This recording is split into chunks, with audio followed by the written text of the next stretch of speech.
La limusina se detuvo como un estandarte sobre el polvo de la carretera. Su negro pulido devoraba la luz del atardecer mientras el motor susurraba indiferente. De la ventanilla bajó un hombre vestido para ser visto. Traje cortado al detalle, gafas oscuras que ocultaban el cansancio y un teléfono en la mano que parecía siempre tener una noticia importante. La iglesia de Piedad de das Flores estaba a unos pasos, sillas de plástico alineadas sobre tierra, un portal sencillo con pintura descascarillada y una tarima que había visto mejores décadas. En el cartel de la entrada, con letras hechas a mano, se leía: Aniversario da Igreja Maranata, 25 años de fe. Rafael Monteiro caminó como quien marca el tiempo. No venía a cantar para una comunidad más. Venía a que lo reconocieran. La voz en su equipo de giras ya había informado. Escenario con condiciones, camerino con aire acondicionado, catering a su gusto, 100.000 reales por la presentación. Cuando el pastor se acercó para darle la bienvenida, con las manos temblando en el gesto de quien recibe a un hijo y a un artista, Rafael clavó la mirada y dejó salir una frase que cortó el aire como un cuchillo. No canto en esa iglesia. El silencio fue instantáneo, pesado. No era la primera vez que una estrella despreciaba la humildad de un templo, pero la escena golpeó con crudeza. Los ojos de los niños clavados en la figura alta del cantante, las arrugas de las mujeres que habían cocinado para la celebración, los ancianos que habían caminado kilómetros para sentarse en esas sillas de plástico. Pastor Elías se mantuvo en pie, la compostura hecha de años de resistencia y de perdón enseñado, pero en sus pupilas había una pregunta sin explosión: ¿por qué a este precio? Rafael enumeró sus exigencias con voz fría mientras la grabación en manos de un voluntario comenzaba a hacerse viral en silencio. Un comentario despectivo sobre el olor del lugar, una réplica sobre la iluminación, el sarcasmo final sobre la gente que nos aplaude por lástima. Todo quedó inmortalizado en 42 segundos que rodaron por las redes con la velocidad y la crueldad de un río desbordado. ¿Qué importaba la intención del regalo, la ofrenda que ya había sido preparada para el aniversario, si la persona que hoy representaba la música cristiana mundana se sentía por encima de ellos? Antes de irse, Rafael sacó un sobre con dinero y lo dejó caer sobre la mesa, un gesto que pretendía cerrar el episodio con eficacia comercial. «Devuelvo lo firmado», dijo. Cruzó la puerta entre el murmullo, la limusina volvió a tragarlo, y la pequeña iglesia quedó con la sensación de haber sido tratada no como una familia, sino como una transacción fallida. En la primera fila, Dona Rosa limpió con la manga una lágrima que resbaló por su mejilla como si fuera la misma lluvia que poco después lavaría la ciudad.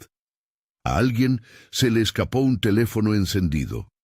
Las manos que grababan no sabían todavía que, en pocas horas, aquellos segundos serían el inicio de una historia más grande que la simple vanidad de un artista. Un video, 24 horas, 5 millones de vistas. Al día siguiente, la pantalla de Rafael dejó de ser el centro de atención amorosa y se convirtió en confesionario público.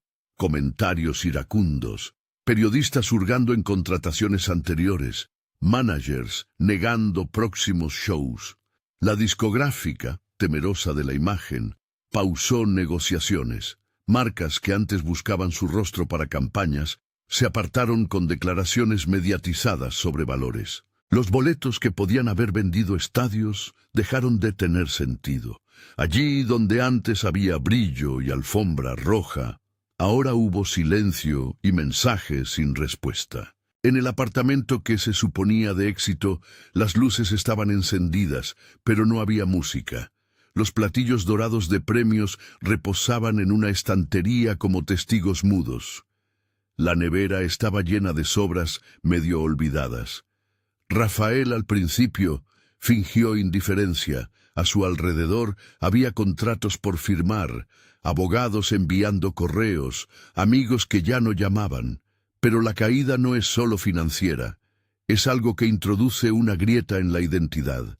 Cada notificación rebotaba como una piedra en su conciencia hasta que el ruido se volvió insoportable y las cámaras dejaron de mostrar a la estrella para mostrar a un hombre que por primera vez en años no supo cómo responderse a sí mismo. La suerte, si se puede llamar así, no se rompió de forma inmediata, pero el terreno cambió. Los picos de descargas de sus canciones cayeron, los programadores de radio justificaron la baja con moral pública y los memes hicieron del desprecio su material. Aparecieron cartas anónimas, mensajes privados con amenazas, y la prensa que había aplaudido sus logros ahora recortaba titulares con la precisión de un cirujano. A Rafael le dolió la pérdida del estatus, pero más aún le pesó la incredulidad. ¿Cómo convertir la imagen de quien inspira a miles en la de quien humilla a los que le abrieron la puerta? En medio del aislamiento, surgió la llamada que nadie esperaba. Pastor Elías no buscó cámaras ni cámaras de televisión. Llamó desde el teléfono de la iglesia con la misma serenidad de la conversación del día anterior, como si su propia herida no fuera motivo para el espectáculo. No reprochó, no lo condenó públicamente. Propuso algo que, para Rafael, olía a humillación en sí misma: ir a Piedad de das Flores, quedarse un tiempo y trabajar con la comunidad. «Ven a servir», dijo Elías con voz que conocía el desgaste de las derrotas. «Ven a aprender lo que es limpiar una iglesia con las mismas manos que usaste para firmar contratos». Para un artista acostumbrado a que cada gesto fuera pulido por un equipo, el ofrecimiento fue un espejo. A regañadientes, con la comodidad aún anclada en su memoria, Rafael aceptó. No era una entrada triunfal. Fue la aceptación de quien percibe que las puertas se han cerrado y que la única salida posible es atravesar una mucho más estrecha. La llegada a Piedad de das Flores tuvo algo de retorno al origen. La carretera que llevaba al pueblo se estrechaba y luego se abría en campos con casas bajas. El aire olía a tierra húmeda y a algo que la ciudad rara vez regala: tiempos más lentos. La casa pastoral recibió a Rafael con un aroma a lavanda y pan recién hecho. Dona Marta le ofreció una taza de café como si cada gesto fuera una posible reconciliación y no un favor que debía pagarse con imágenes. Miguel, un joven de la congregación que guardaba la guitarra en la esquina como quien protege un tesoro, lo miró con mezcla de curiosidad y cautela. Carlos, el antiguo empresario que había dejado las finanzas para aprender a repartir lo que tenía, no dijo mucho.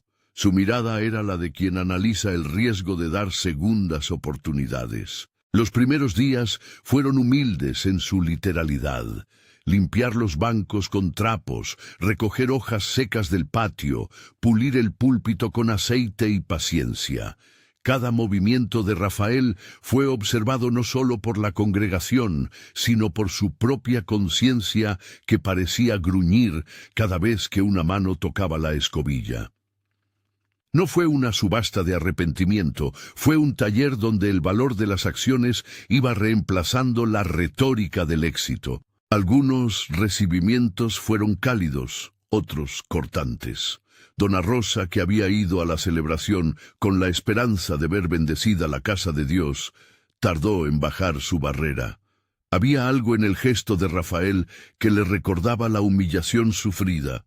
El saqueo del orgullo suele dejar huellas en quienes fueron despreciados. Sus nietos, que habían filmado el incidente sin saber el alcance, miraban al hombre que antes reconocían con brillo en los ojos y ahora miraban con una mezcla nueva. Desconfianza, sí, pero también el asombro de quien ve a alguien aprender.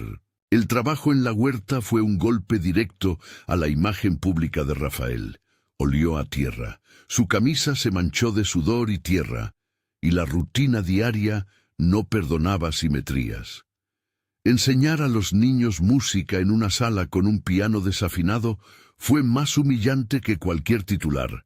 Allí, Desnudo de su producción, Rafael tuvo que volver a escuchar su propia voz sin microfonía ni arreglos. Encontró resistencia. Unos días charla y acuerdo, otros silencio y puertas cerradas al trabajo en equipo. Mientras tanto, fuera del pueblo, la nube digital que lo había tragado no se disipaba. Nuevos clips surgían con comentarios que herían. Había, sin embargo, un grupo que miraba con atención. La comunidad que veía en su caída la posibilidad de hacer una prueba real de perdón. Pastor Elías no prometió que la restauración llegaría en titulares. Lo que ofreció fue tiempo, trabajo y la oportunidad de enfrentar las consecuencias cara a cara. El perdón no borra lo que pasó, dijo Elías una noche en voz baja, pero exige que se pague la justicia con acciones. Rafael escuchaba, pero entendía poco aún. El orgullo no se desmonta con palabras, con frecuencia se deshace gota a gota, en tareas que parecen pequeñas, pero que son formadoras. Enseñar solfeo a niños que no habían oído jamás una producción pulida, le fue una humillación nutritiva. Las manos de los pequeños se guiaban con ternura, y sus errores eran corregidos con paciencia, no con titulares. Durante una tarde, una niña rompió a llorar cuando su acorde no quedó bien. Rafael dejó de lado su ego y se arrodilló para mostrarle cómo colocar los dedos. Fue un gesto que, para quienes lo vieron, tenía más peso que cualquier discurso. También hubo confrontaciones puntuales. Un vecino, que había perdido ahorros en la remodelación de la iglesia años atrás, miraba con recelo cada centavo que arribaba de fuera. Carlos, el exempresario, tuvo que mediar en conversaciones tensas, donde la lógica de cuentas chocaba con la lógica del perdón. La reparación no es solo un cheque, decía él con voz firme, pero un cheque puede abrir puertas que el arrepentimiento no alcanza a tocar. Esa tensión entre justicia y misericordia corrió como una corriente bajo las interacciones diarias. Pequeñas victorias comenzaron a aparecer cuando Rafael, cansado de excusas, aceptó participar de un proyecto que muchos habían propuesto en voz baja. Grabar un álbum con la comunidad. No sería una producción de estudio lujosa. La idea era simple y radical. Cantar desde el pueblo, con instrumentos prestados, con la voz de los que habían vivido la historia. El proyecto contó con una condición clara impuesta por la discográfica local: transparencia total en la distribución de ingresos. Para Rafael, aceptar esas condiciones no fue una estrategia de reputación, fue un primer acto concreto que unió palabra con obra. En el primer ensayo para la grabación, el sonido fue tosco.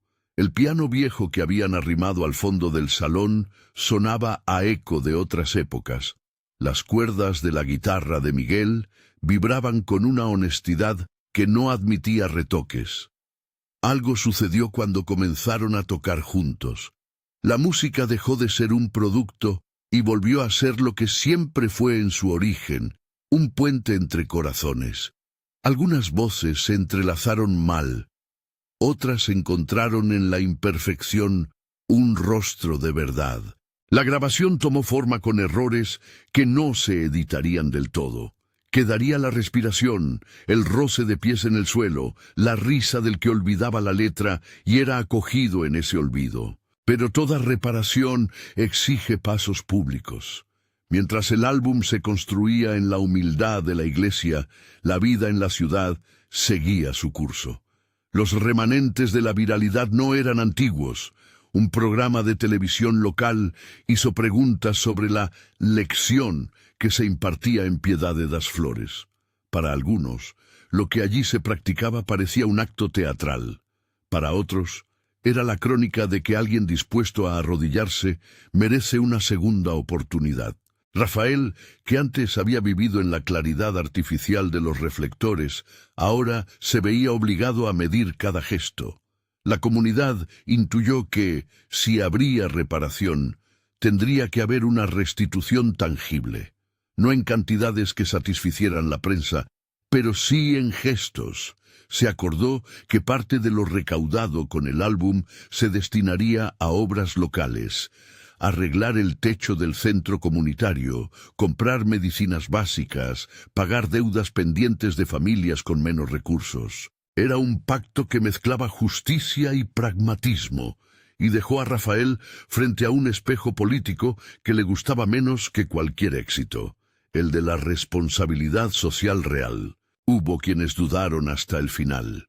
Algunos miembros de la congregación exigían disculpas públicas, oír en voz del cantante una frase que borrara el agravio.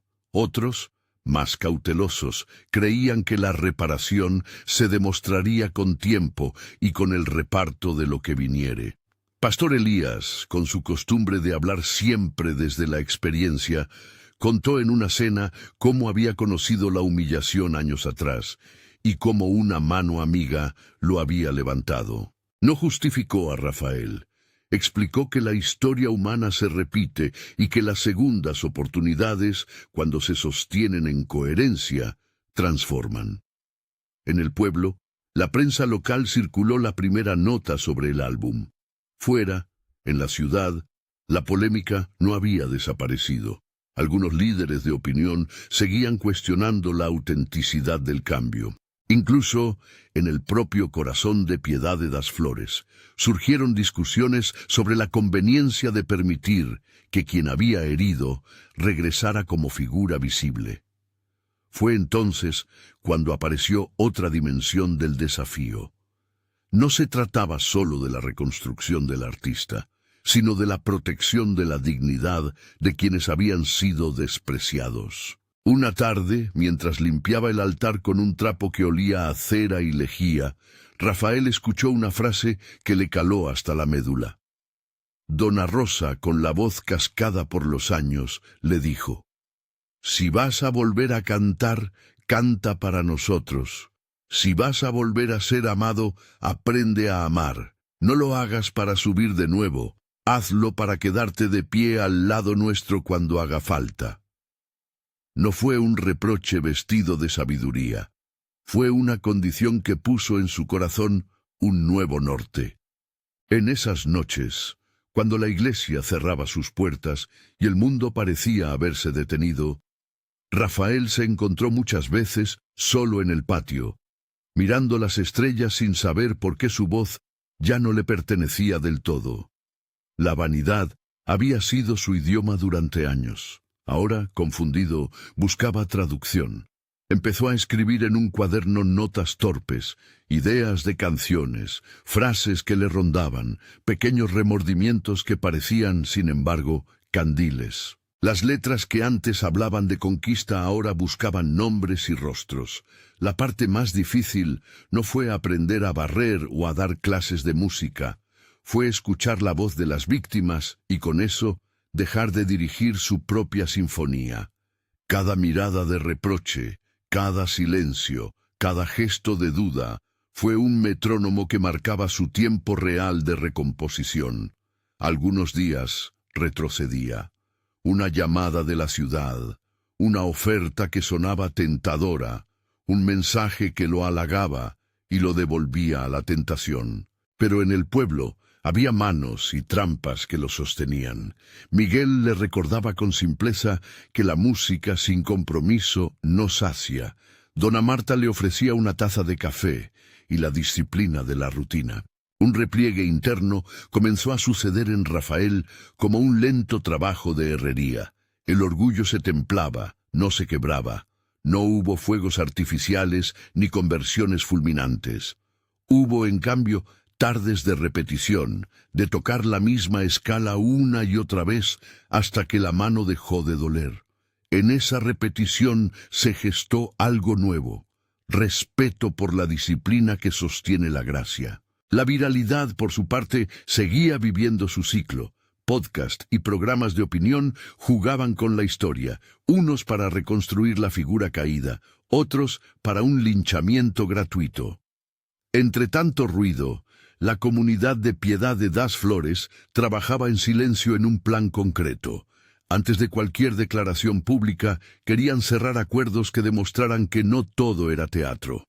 Hicieron una asamblea pequeña donde se habló de transparencia, de la necesidad de cuidar a los más vulnerables y de cómo serían distribuidas las ganancias del álbum si llegaban.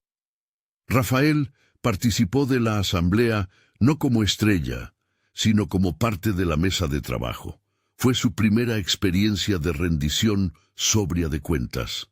Y surgió el momento que, en el pueblo, algunos ya reconocían como peligro y esperanza a la vez. La primera presentación pública de la nueva propuesta musical se haría en la plaza, para la gente del pueblo, gratuita. No era el regreso a un estadio, era una prueba de que la música podía volver a su función originaria. Allí se decidiría, para muchos, si Rafael actuaba desde la soberbia o desde el servicio. La tensión creció como un nudo. Había quienes pedían a voces que no permitieran que el mismo hombre que había humillado volviera a tomar el micrófono. Otros estaban dispuestos a darle la oportunidad de cantar, bajo condiciones: transparencia, reparto y un compromiso escrito de servicio. Rafael, sentado en un banco de la iglesia, miraba el piano viejo apoyado contra la pared. El instrumento había sobrevivido a décadas de uso, a manos torpes y a coros voluntarios. Su madera conservaba marcas de dedos y de historias. En la quietud de la tarde, mientras el olor a cera llenaba la sala, sus dedos se acercaron a las teclas como quien toca la superficie de un recuerdo. No eran dedos perfectos, estaban marcados por la vida de quien ha vivido demasiado a la carrera. La comunidad respiraba con él, consciente de que ese gesto simple podría ser el inicio de algo mucho mayor. El pueblo esperaba en silencio, y fuera, en las redes, algunos aún debatían si las segundas oportunidades eran un regalo o una trampa. Dentro de la iglesia, sin embargo, la decisión ya no dependía de la opinión pública, dependía de la coherencia de noches de sudor y de promesas cumplidas. Rafael cerró los ojos y apoyó las manos sobre el piano.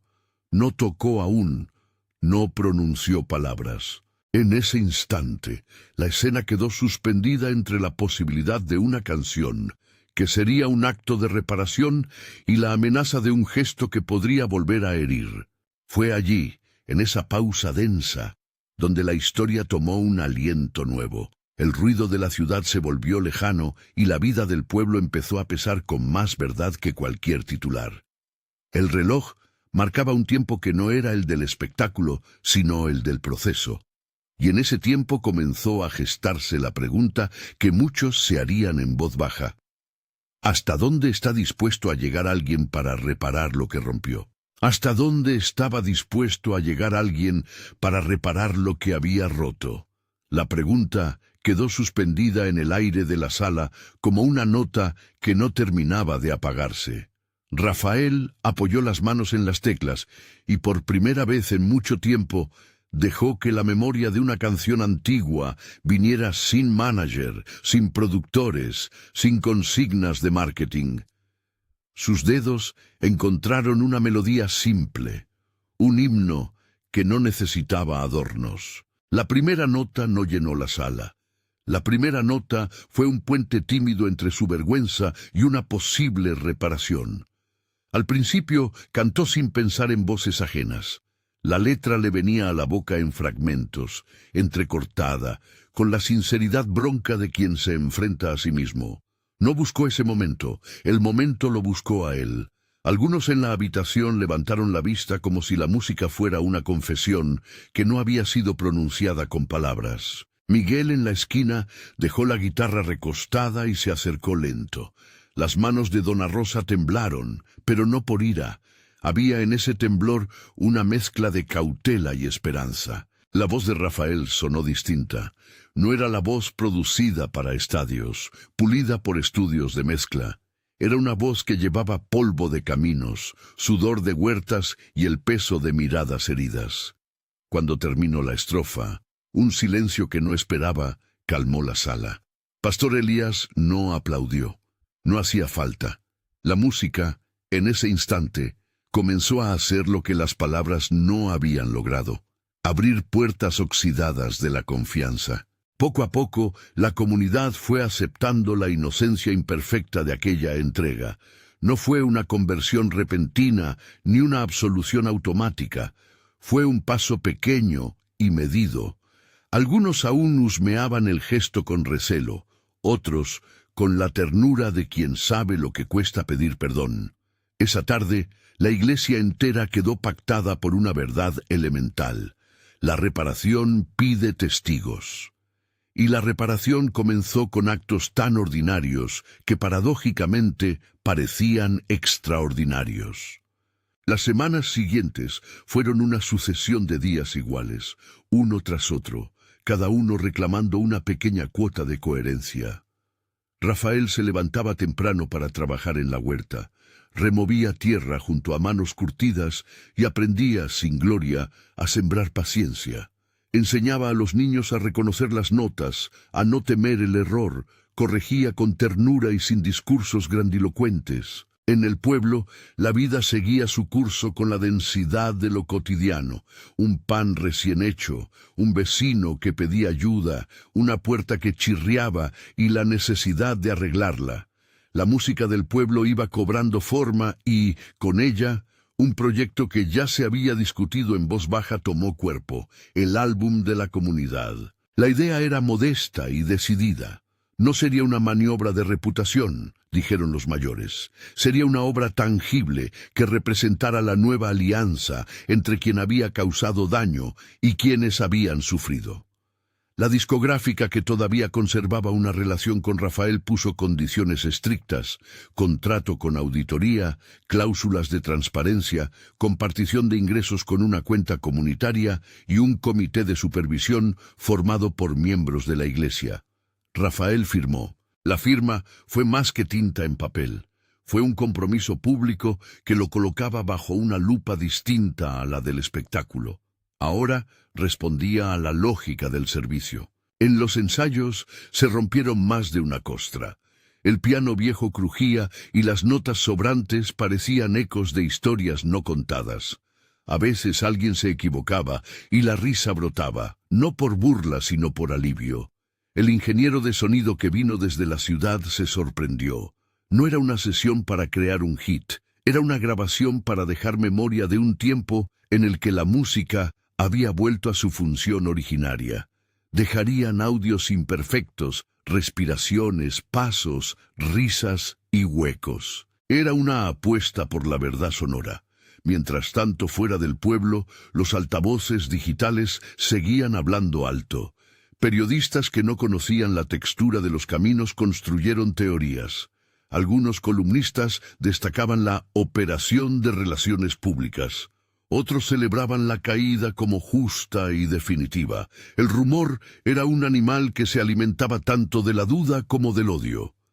Sin embargo, la comunidad de Piedad de Das Flores decidió no caer en la trampa de los titulares. Antes de salir a la plaza o a la pantalla, cerraron acuerdos, hicieron asambleas y pusieron reglas claras. No querían que la reparación fuese solo apariencia. El primer avance público se acordó con cautela. La plaza del pueblo, donde antes se habían distribuido donaciones y celebrado pequeñas fiestas, sería el escenario de la primera presentación abierta. Gratis, para la gente del lugar. Nada de tarima lujosa, ni alfombra roja. La idea era que la música volviera a su destino natural, encontrarse con quien escucha con hambre de comunidad. La tensión se palpitaba en el aire. Había quienes pedían que Rafael no subiera al estrado. Otros creían que negarle la oportunidad era repetir la misma violencia desde la cual la estrella había caído. Pastor Elías mediaba con la voz serena de quien ha sufrido y sabe que la justicia y la misericordia no son enemigos, sino compañeros difíciles. Llegó el día de la plaza. El sol mordía la tarde, y las sillas acomodadas sobre la tierra aguardaban sin prisa. Las cámaras locales se apostaron en el borde, no para convertir el acto en circo, sino para registrar la posibilidad de algo nuevo. Rafael subió sin estridencias. Sus manos olían aún a tierra y por primera vez en mucho tiempo sus palabras no buscaban reivindicación, buscaban compañía. Habló con simplicidad. Dijo que había venido a reparar y a aprender, que entendía que las palabras por sí solas no bastaban. No fue una confesión teatral, fue un reconocimiento que sonó humano y por eso difícil de rebatir. Luego cantó. La música en la plaza fue simple y abierta. Miguel tocó la guitarra con la soltura de quien ha crecido escuchando historias. Dona Rosa, sentada cerca del borde, dejó caer una lágrima que no era solo por la ofensa antigua, sino por la posibilidad de que la dignidad volviera a tener un lugar. Cuando el último acorde se apagó, no hubo una ovación estruendosa. Hubo un aplauso donde la gente guardaba el ritmo de lo que había sido restaurado. Los periodistas escribieron con cautela, algunos con incredulidad. En la ciudad, la narrativa no se resolvió en un día, pero en Piedad de das Flores, un proceso había dado un paso que era, en sí mismo, un poema a la humildad. El siguiente movimiento fue la restitución económica concreta. La comunidad había calculado con transparencia las pérdidas y gastos derivados del incidente, la organización del aniversario, la comida preparada, el tiempo y la inversión de quienes aportaron con trabajo. La discográfica sujeta a auditoría confirmó un monto acotado pero significativo, y Rafael, con el pulso todavía marcado por nervios y arrepentimiento, firmó un cheque. No fue una cifra destinada a silenciar críticas. Fue una reparación que puso en práctica la máxima que Pastor Elías repetía. El perdón exige que la justicia sea visible.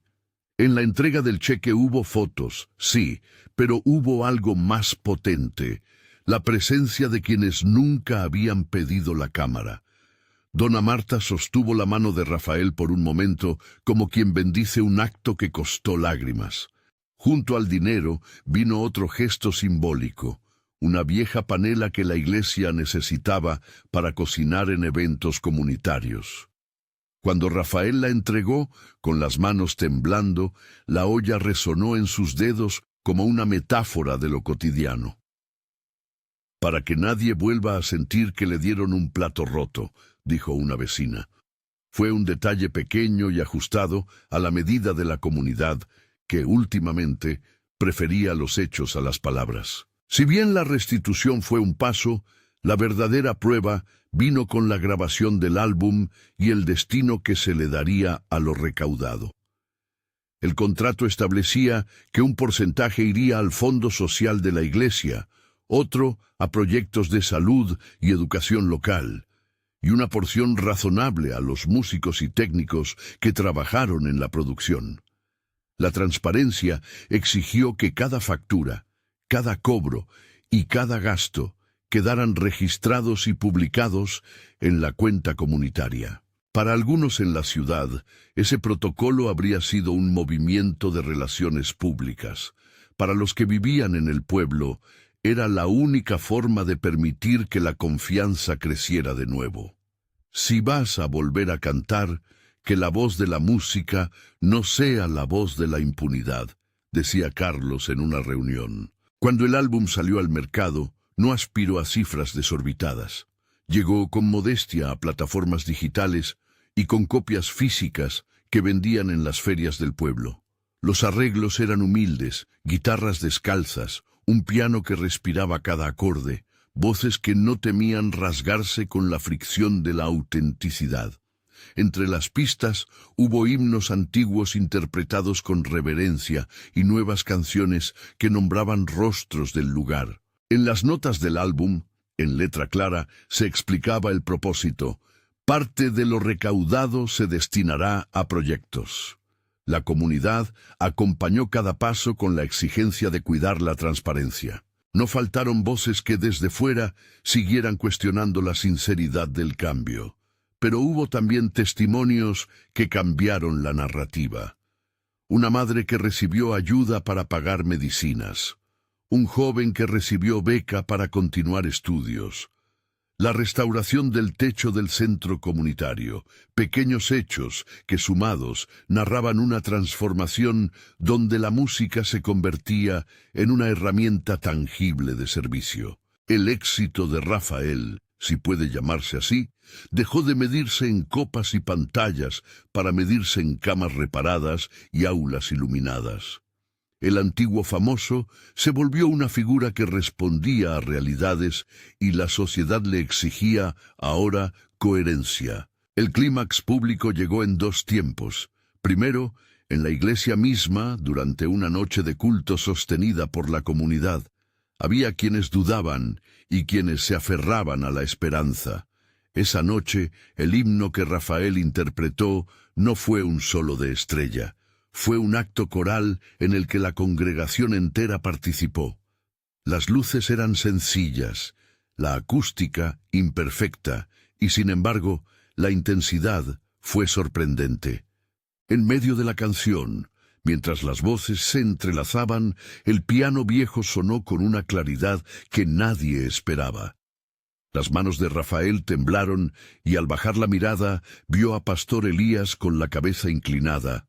No en señal de triunfo, sino de acompañamiento. En ese gesto estuvo la verdadera unción, no la del aplauso, sino la de quien sabe levantar a otro sin ocupar su lugar. El segundo clímax fue público y comunitario. El concierto gratuito en la plaza que se había planeado como cierre del ciclo de reparación. La organización fue cuidada hasta en los detalles más pequeños. Priorizar espacios para quienes habían colaborado en la remodelación, mesas con comida accesible para todas las familias, una tarima sin vallas que separaran al público del artista. La actuación de Rafael fue una mezcla de humildad y entrega, con Miguel como compañero constante en la guitarra y las voces locales proyectando historias que no encajaban en un hashtag.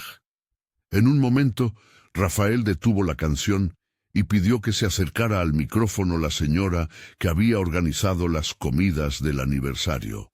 Le entregó públicamente una parte de las ganancias del álbum como reconocimiento por su trabajo invisible. Fue una escena que, lejos de buscar moralizar, mostró un cuidado concreto por quienes habían sido menos visibles. La devolución pública del dinero no fue un acto solitario.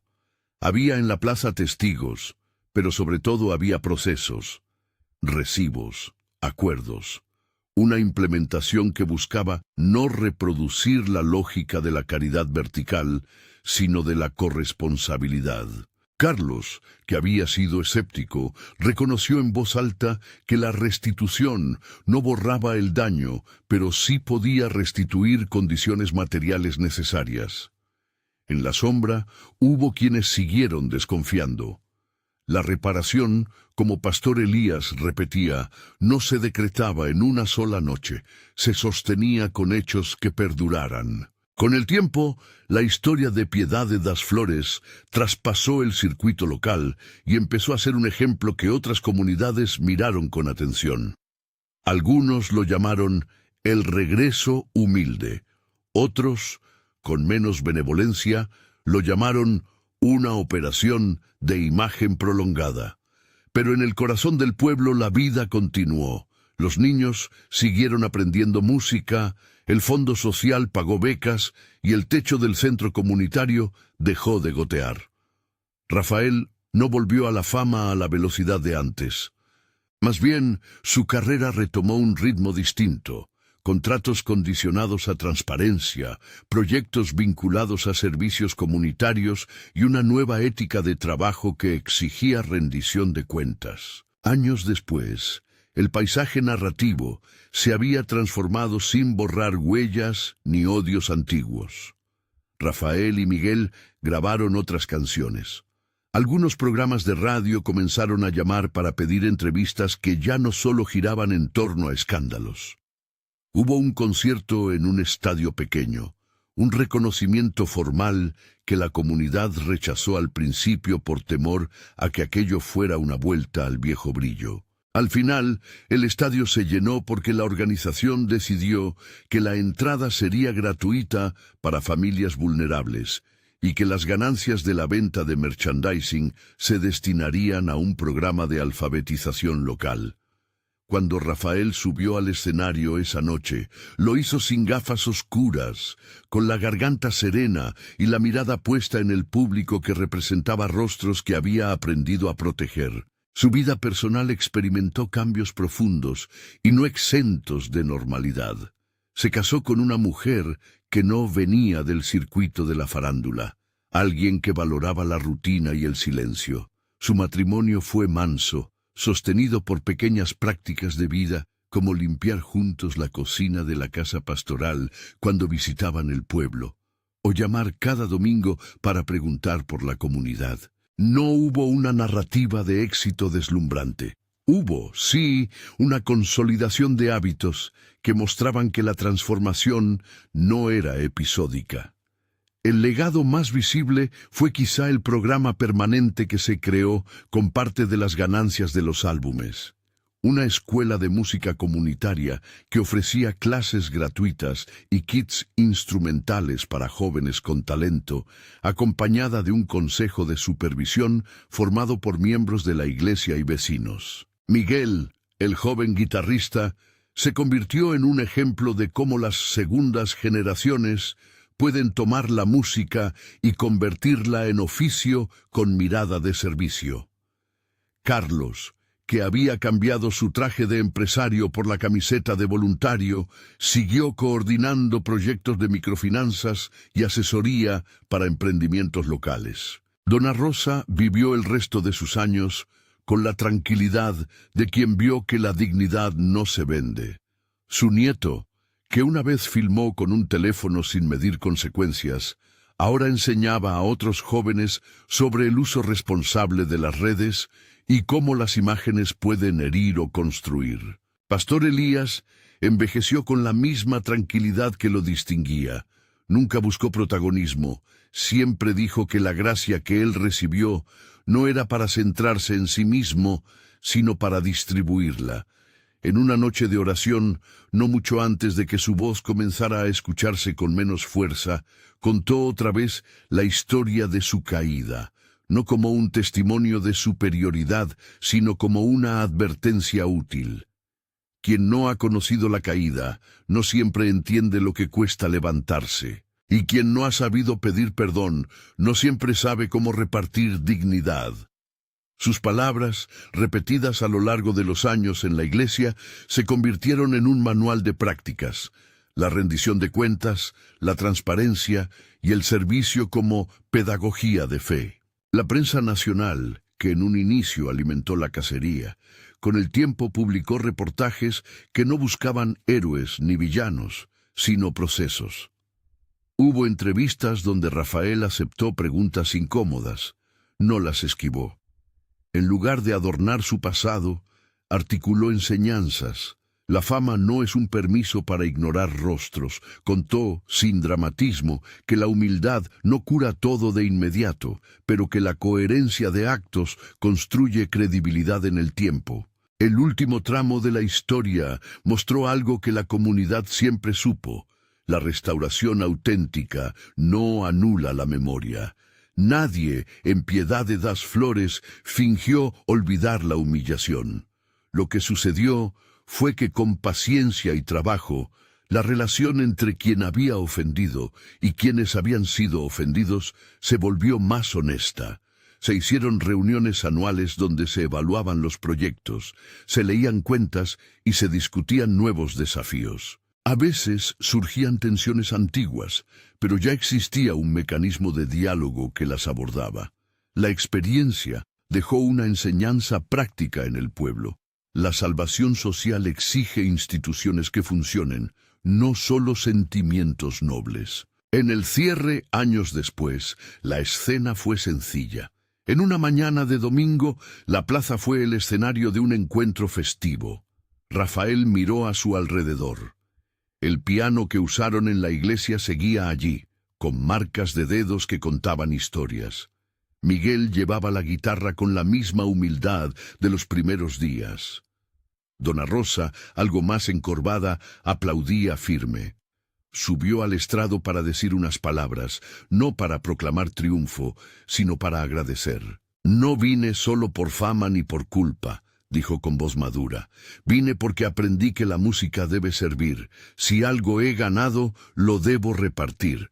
Si algo he perdido, aprendí a cuidar lo que queda». Al final de su discurso, en un gesto que ya se veía como tradición, entregó públicamente una caja donde se depositaban propuestas de proyectos. La comunidad votaría y decidiría. Fue un cierre simbólico y práctico. Mostrar que la voz, cuando se recoge en servicio, se vuelve herramienta común. La historia de Rafael Monteiro no se convirtió en una leyenda de redención instantánea ni en un sermón simplista sobre perdón. Fue la narración terca de un proceso en el que el orgullo fue desmontado mediante acciones pequeñas y repetidas, y donde la comunidad actuó no como un tribunal sediento de espectáculo, sino como un tejido que sostuvo y a la vez puso límites. Hubo dolor, sí. Heridas que no se borraron por completo. Pero hubo también una transformación que no nació del cálculo, sino del ejercicio humilde de reparar, devolver lo que se debía, crear proyectos que beneficiaran a quienes antes fueron despreciados y asumir públicamente la responsabilidad de las propias acciones. Si esta historia te toca de alguna manera, deja en los comentarios si conoces una caída y una restauración que te haya impactado. Comparte tu voz.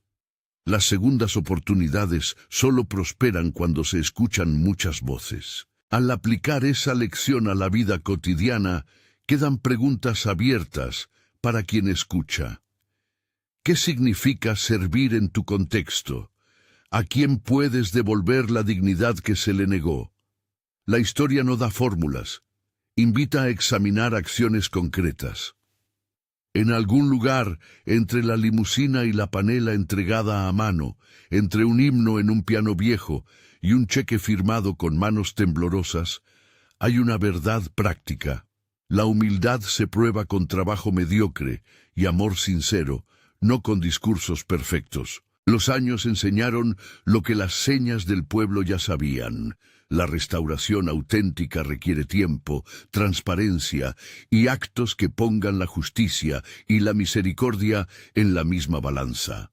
Rafael aprendió a cantar, pero sobre todo aprendió a escuchar. La comunidad encontró en la música un medio para construir recursos colectivos y no una vitrina para la vanidad.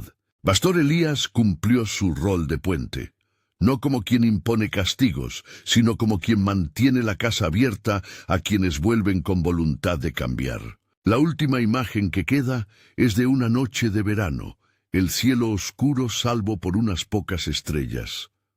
En la plaza, luego del concierto, niños corrían entre sillas vacías y una olla humeaba en la cocina comunitaria.